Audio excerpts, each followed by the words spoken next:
ஏழையின் சிரிப்பில் இறைவன் இருப்பதை சொன்னான் தலைவன். அண்ணன் அவன் சொல்லிய சொல்லை நான் என்னாலும் மறந்தது இல்லை.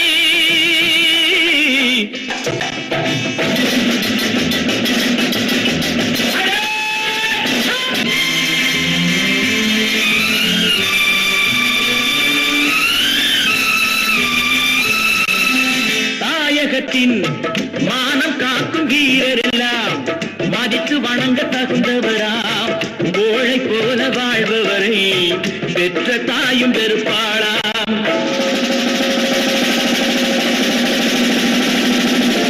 தோழர்களே, கடமை செய்து முடித்த பின்னே உரிமை கேட்டு குரல் கொடுங்கள். தொழில் நடத்தும் சீமான்கள் உழைப்புக்கேற்ற பொருள் கொடுங்கள். உழைப்புக்கேற்ற பொருள் கொடுங்கள்.